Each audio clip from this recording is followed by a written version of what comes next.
یہ الگ واجب ہے۔ نمبر 11، امام کو دیکھو پانچ نمازیں اللہ تعالیٰ نے ہمارے اوپر فرض فرمائی ہیں۔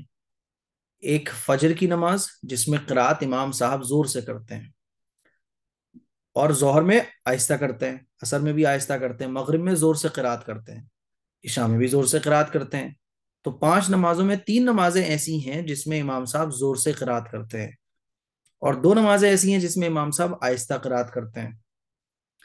تو امام صاحب کو فجر کی نماز میں، مغرب کی نماز میں، اور عشاء، جمعہ اور عیدین، جمعے میں بھی زور سے قرات کی جاتی ہے، عیدین میں بھی زور سے قرات کی جاتی ہے، اور تراویح میں بھی زور سے قرآن پڑھا جاتا ہے۔ قرات کا مطلب قرآن پڑھنا۔ اور رمضان شریف کے وطروں میں بھی آواز سے قرات کی جاتی ہے۔ جب آپ لوگ مکہ اور مدینہ جاؤ گی، اللہ تعالیٰ آپ کو حج عمرے کی توفیق دے، تو وہاں جب امام صاحب کے پیچھے آپ نماز پڑھو گی مسجد حرام میں، مسجد نبوی میں، تو وہاں یہ ساری چیزیں آپ کو دیکھنے کو ملیں گی۔ اصل میں ہمارے انڈیا میں تو یہ رواج ہی نہیں ہے۔ میں تو اس چیز پہ بہت زور دیتا ہوں، اور اس وجہ سے شاید تھوڑی سی مطلب بعض لوگ یہ چیز اچھی بھی نہیں سمجھتے، لیکن ایسا نہیں ہے۔ میں اس چیز پہ بہت زور دیتا ہوں کہ مسجد میں، بڑی بڑی مسجدیں ہمارے انڈیا میں ماشاءاللہ، تو یہ میں چیز اس لیے آپ کو نہیں بول رہا ہوں کہ آپ یہ سمجھو بڑا غلط ہو رہا ہے ہمارے انڈیا میں، صحیح ہے نا، لیکن یہ بھی ٹھیک ہے کہ اگر پاسبل ہو، اگر ممکن ہو، ہے نا، پاسبلٹی اگر ہے، بہت بڑا ایریا ہماری مسجد کا ہے، تو اس میں ایک چھوٹا سا ایریا خواتین کے لیے بنانا چاہیے، تاکہ خواتین جمعے میں بیان سننے آ سکیں، اور اجتماع وغیرہ ہوتے ہیں اس میں آ سکیں۔ اس کے لیے میرا پلان، اور میں نے مسجد میں اپنے یہ کیا بھی ہے۔ ہماری مسجد کے 2 فلور ہیں، تو جو بیسمنٹ ہے وہ میں نے خواتین کے لیے رکھا ہے۔ ابھی پروگرام ہوا، جتنے بھی پروگرام ہوئے نا، تو اس میں خواتین تشریف لائی، خواتین کے لیے بیسمنٹ میں نیچے نکل جاؤ۔ ابھی وضو کا سسٹم نہیں ہے، تو وضو کا ہم بولتے ہیں گھر سے کر کے آؤ۔ تو میرا ارادہ یہی ہے، خواتین کے لیے اگر پاسبل ہے، مسجد بڑی ہے تو ایک حصہ خواتین کے لیے بنا دینا چاہیے۔ اس سے بڑا فائدہ ہے، خواتین مسجد میں آ کے دینی باتیں آرام سے سن سکتی ہیں، سمجھ سکتی ہیں۔ لیکن یہ کوئی ایسی چیز نہیں ہے کہ جو اب آپ لوگ سوچنے لگو بتاؤ ہماری مسجد والوں نے یہ نہیں کیا، تو برا بھلا نہیں کہنا چاہیے۔ اب ایسا ہوتا ہے نا کہ جب یہ چیزیں خواتین میں بیان کی جائیں تو خواتین سوچنے لگتی ہیں ہاں دیکھو انہوں نے کتنا، ہماری مسجد والے چاہتے تو بنا دیتے۔ مطلب یہ میرا مقصد نہیں ہے کہ جنہوں نے اپنی مسجدوں میں خواتین کے لیے ایریا بالکل الگ نہیں بنایا ہوا ہے تو وہ سارے لوگ غلط ہیں، یہ میرا مطلب نہیں ہے۔ میرا مطلب یہ ہے کہ اگر پاسبلٹی ہے تو بنا لینا چاہیے، تو اس میں بھی کوئی حرج نہیں ہے۔ نہیں بنا رہے ہو تو اس میں بھی کوئی حرج نہیں ہے نا۔ میرا یہ مطلب نہیں ہے کہ میں کسی کو کنڈیم کر رہا ہوں، یا یہ بول رہا ہوں، یا کسی کو ریجیکٹ کر رہا ہوں، دونوں ٹھیک ہے۔ لیکن پاسبلٹی اگر ہے تو کیا پرابلم ہے، ایک ایکسٹرا چیز مل جائے ہمیں، آپ کے لیے سہولت ہو جائے۔ بہرحال تو کہاں بات چل رہی تھی؟ امام صاحب قرات زور سے کرتے ہیں، ٹھیک ہے۔ تو جو نمازوں میں قرات زور سے کی جاتی ہے، امام صاحب کو ان نمازوں میں قرات زور سے کرنا، اور جن نمازوں میں آہستہ قرات کی جاتی ہے، امام صاحب کو ان نمازوں میں آہستہ قرات کرنا، یہ واجب ہے۔ نمبر 12، لفظ سلام کے ساتھ نماز سے علیحدہ ہونا۔ جب آپ نماز کمپلیٹ کرتے ہیں تو السلام علیکم ورحمۃ اللہ، السلام علیکم ورحمۃ اللہ، تو سلام کے ساتھ نماز سے نکلنا یہ واجب ہے۔ نمبر 13، دعائے قنوت کے لیے تکبیر کہنا اور دعائے قنوت پڑھنا، اللہ اکبر کہتے ہیں نا جو، تو دعائے قنوت پڑھنے کے لیے تکبیر کہنا یہ بھی واجب ہے، اور دعائے قنوت پڑھنا یہ بھی واجب ہے۔ دعائے قنوت اگر کسی کو یاد نہیں ہے تو وہ یاد کرے۔ نمبر 14، دونوں عیدوں کی نماز میں زائد تکبیریں کہنا۔ عید کی جو نماز ہوتی ہیں دونوں، عید الاضحیٰ اور عید الفطر، تو اس میں 6 تکبیریں زیادہ ہوتی ہیں۔ مکہ مدینہ آپ جاؤ گی تو وہاں آپ کو عید کی نماز پڑھنے کو ملے گی امام صاحب کے پیچھے، تو جو زائد تکبیریں ہوتی ہیں عید کی نمازوں میں وہ بھی واجب ہیں، اگر چھوٹ جائیں تو سجدہ صاحب کرنا پڑے گا۔ تو یہ نماز کے 14 واجبات ہو گئے۔ اب رہ جاتی ہیں سنتیں۔ نماز کے اندر سنتیں کتنی ہیں اور سنتوں کا مطلب کیا ہے؟ تو نماز کی سنتوں کا مین کیا ہے، کیا مطلب ہے؟ جو چیزیں نماز میں رسول اللہ صلی اللہ علیہ وسلم سے ثابت ہے لیکن ان کی تاکید فرض اور واجب کے برابر ثابت نہیں ہوئی ہے، انہیں سنت کہتے ہیں۔ یعنی وہ چیزیں جو حضور سے ثابت تو ہیں لیکن فرض اور واجب کے لیول کی نہیں ہیں، ٹھیک ہے، تو ان کو کہا جاتا ہے سنت، ٹھیک ہے۔ اگر سنت چھوٹ جائے، بھولے سے چھوٹ جائے، تو نہ تو نماز ٹوٹتی ہے، نہ سجدہ سہو واجب ہوتا ہے، نہ کوئی گناہ ہوتا ہے، اور جان بوجھ کر اگر کوئی سنت چھوڑ دے تو نماز تو نہیں ٹوٹتی ہے اور نہ سجدے صاحب واجب ہوتا ہے، لیکن چھوڑنے والا شریعت کی نظر میں اچھا نہیں ہے، یعنی جان بوجھ کے سنتوں کو چھوڑنا یہ بری چیز ہے، شریعت اس کو پسند نہیں کرتی ہے، تو چھوڑنے والا یہ کیا ہوتا ہے، شریعت کے نزدیک برا ہے، بھائی اس نے ایسا کام کیوں کیا۔ اب نماز کے اندر کتنی سنتیں ہیں وہ آپ جان لیجئے۔ نماز میں جو ہے نا 21 سنتیں ہیں۔ اب آپ سنتوں کا مطلب جب سمجھ گئی تو بہت آسانی کے ساتھ آپ سنتوں کو یاد بھی رکھ سکتی ہو، اور یہ بھی پتہ رکھ سکتی ہو کہ کب آپ کو سجدہ صاف کرنا ہے اور کب نہیں کرنا۔ نماز میں 21 سنتیں ہیں۔ نمبر 1، تکبیر تحریمہ کہنے سے پہلے دونوں ہاتھ کانوں تک اٹھانا، مردوں کے لیے کانوں تک اور خواتین کے لیے فوراً بس یوں کاندھے تک، سینے تک، سینے سے یوں ہاتھ باہر، اللہ اکبر، ٹھیک ہے۔ یہ کیا ہے؟ سنت ہے، ہاتھ اٹھانا سنت ہے نماز کے اندر۔ دونوں ہاتھوں کی انگلیاں اپنے حال پر کھلی رکھنا اور قبلے کی طرف رخ کر کے رکھنا، اللہ اکبر۔ یہ نہیں بعض لوگ یوں چیر لیتے ہیں، بعض لوگ یوں کر لیتے ہیں، یہ دونوں طریقے غلط ہیں، نہ تو ایسے کرنا نہ ایسے کرنا، نارمل جیسے ہاتھ رہتے ہیں ویسے ہی رکھنا ہے۔ نمبر 3، تکبیر تحریمہ کہتے وقت سر کو نہ جھکانا، بعض لوگ یوں کر کے سر کر لیتے ہیں، تو یہ کیا ہے؟ غلط ہے، بعض یوں کر لیں، یہ بھی غلط ہے، تو تکبیر تحریمہ کہتے وقت سر کو نہ جھکانا۔ نمبر 4، نمبر 2 کیا ہے؟ امام کا تکبیر تحریمہ اور ایک رکن سے دوسرے رکن میں جانے کی تمام تکبیریں بقدر حاجت بلند آواز سے کہنا۔ امام صاحب کا جو تکبیریں ہوتی ہیں نا، اللہ اکبر، سمع اللہ لمن حمیدہ، ان کو جو ہے بلند آواز سے کہنا، یہ سنت ہے، ٹھیک ہے۔ نمبر 5، سیدھے ہاتھ کو بائیں ہاتھ پر ناف کے نیچے باندھنا۔ خواتین تو ایسے باندھیں گی ایک ہتھیلی کو، اگر خدا نہ خواستہ کوئی سیدھے کو نیچے الٹے کو اوپر رکھ لیتا ہے تو نماز تو ہو جائے گی لیکن سنت کے خلاف کہلائے گی۔ نمبر 6، ثنا پڑھنا۔ ثنا کس کو کہتے ہیں؟ سبحانک اللہم و بحمدک وتبارک اسمک وتعالی جدک ولا الہ غیرک، اس کو ثنا کہا جاتا ہے۔ نمبر 7، تعوذ یعنی اعوذ باللہ پڑھنا۔ تعوذ کس کو کہتے ہیں؟ اعوذ باللہ کو۔ نمبر 8، بسم اللہ پڑھنا، بسم اللہ الرحمن الرحیم، اس کو تسمیہ کہا جاتا ہے۔ نمبر 9، فرض نماز کی تیسری اور چوتھی رکعت میں صرف سورہ فاتحہ پڑھنا۔ فرض نماز کی تیسری اور چوتھی رکعت میں صرف سورہ فاتحہ پڑھنا یہ سنت ہے، اگر آپ بھول جاتی ہیں تو پھر نماز آپ کی ہو جائے گی۔ نمبر 10، آمین کہنا۔ نمبر 11، ثنا اور تعوذ اور بسم اللہ اور آمین سب کو آہستہ پڑھنا، ثنا کو بھی آہستہ پڑھنا سنت ہے، تعوذ اور تسمیہ اور آمین کہنا یہ بھی سنت ہے آہستہ۔ نمبر 12، سنت کے مطابق قرات کرنا۔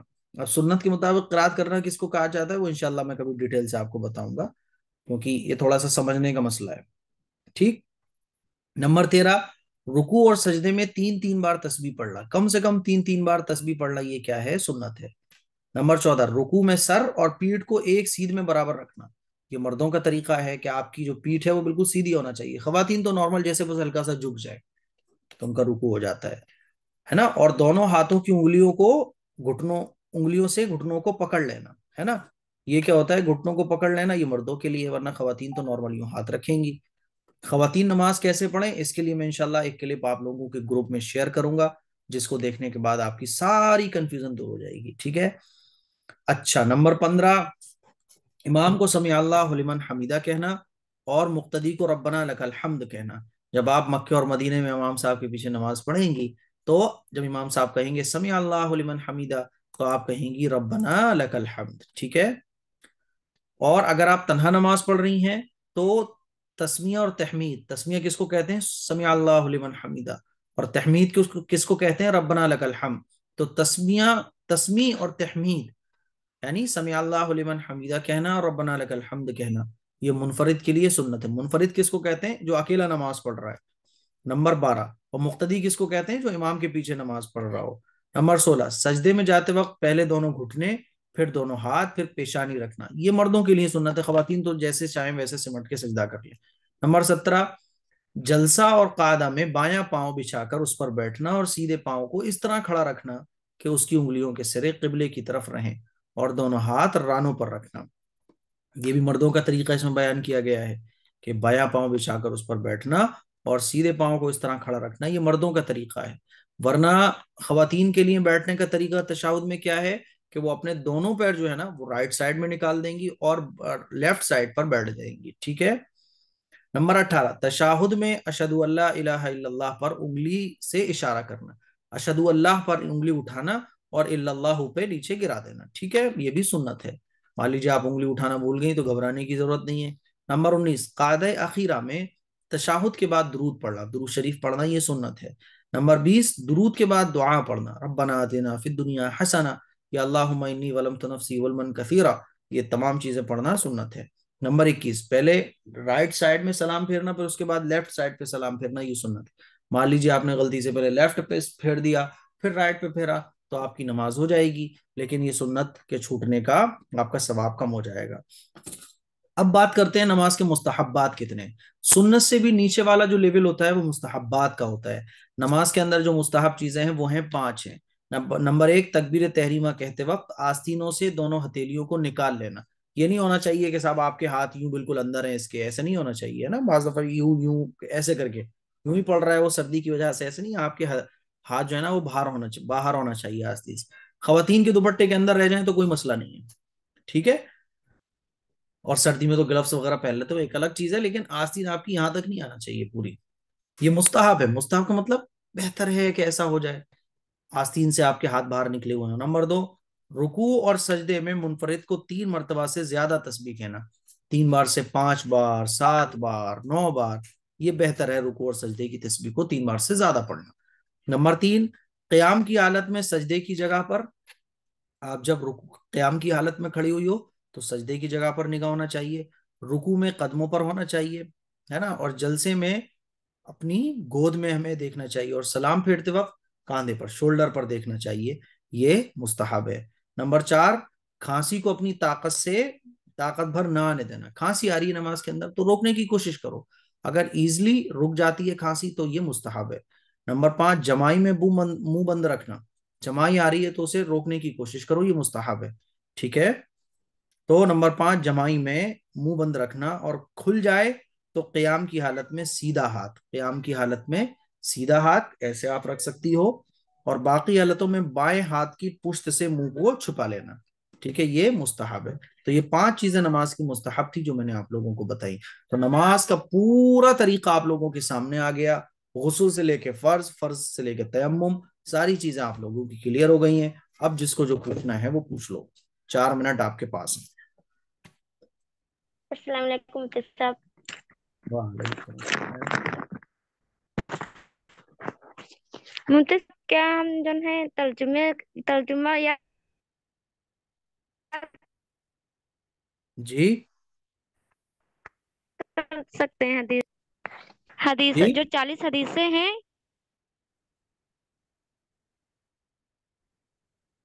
اس کا آواز نہیں آ رہی؟ جی جی بولیے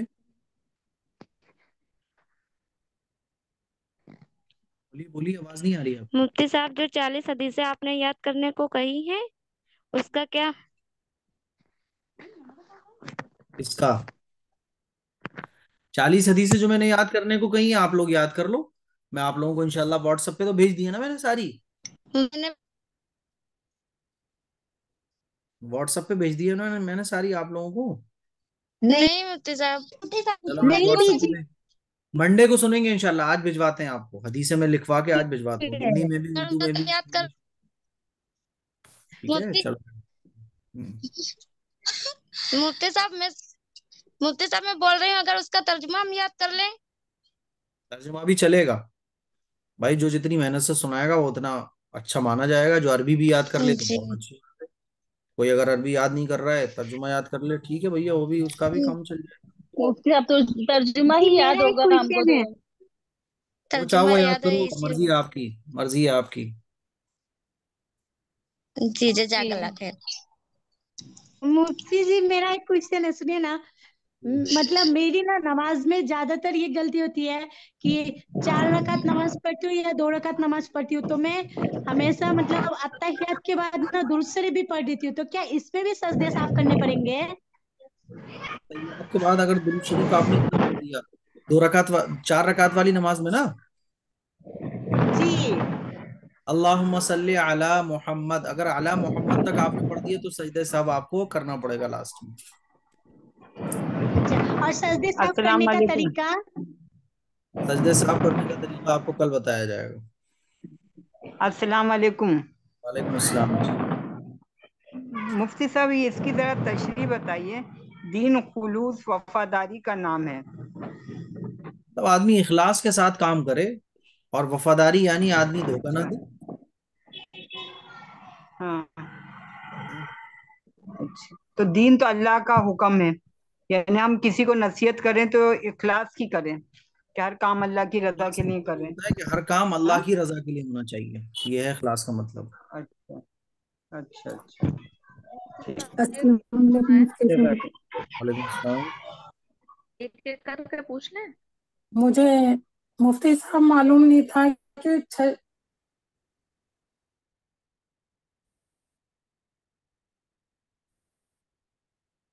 دوسرا بیچ شروع ہو گیا تو اس کی فیس.